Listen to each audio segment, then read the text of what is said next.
Hi,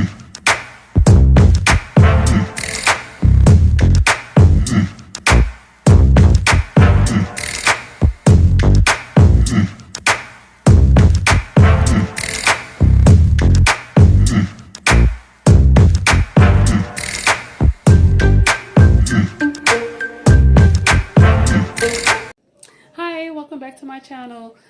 Today I'm going to take 5 minutes and discuss with you about logo design. 5 minutes. We're going to try to cover this real quick. I'm going to hit about 6 topics and try to nail it out.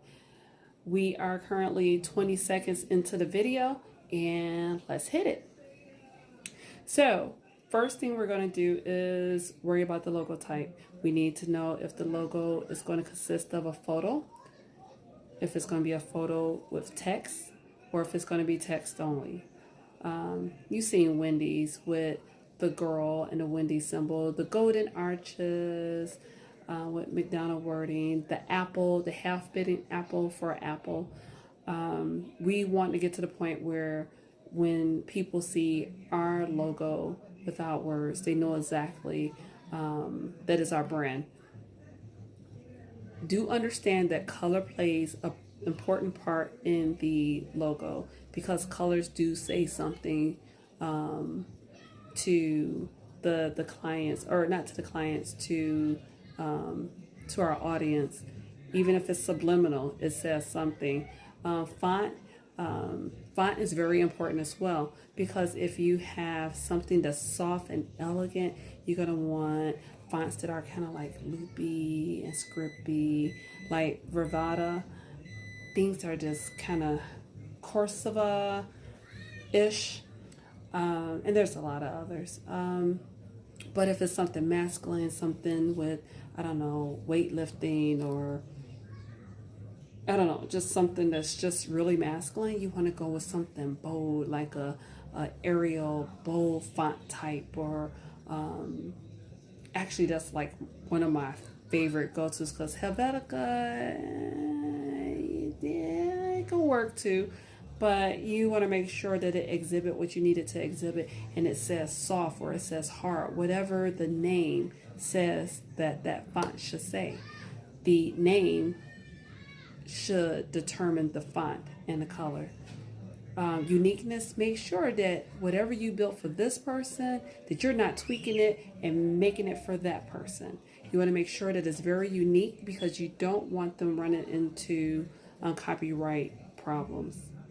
Now, if the person is unsure of what they want, don't push anything on them. It's better for them to wait than to start, because you don't want them to start branding and have something to start catching on and later want to scrap the whole thing and create something totally different. I mean, it helps you because you get paid for it, but it doesn't help your client. And I would like to think our client are the most important factor. Do use vector format.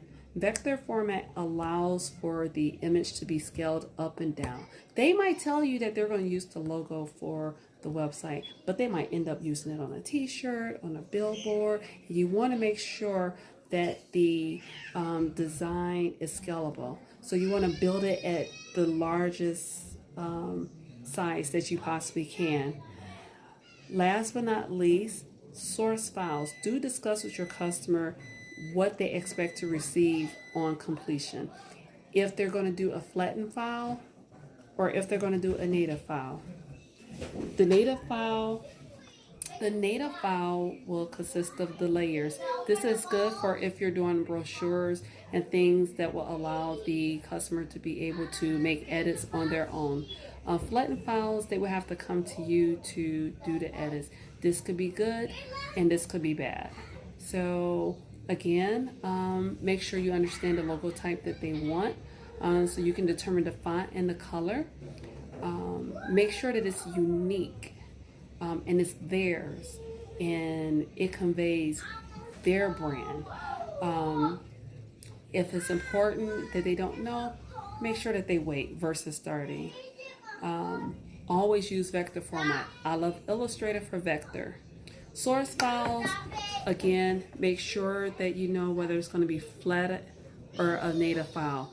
and the price for flat and native is substantially different. I'll touch on other things at a later date, but these are things that you need to focus on when you're doing a logo for a customer. Ta-ta for now, and thank you for tuning in.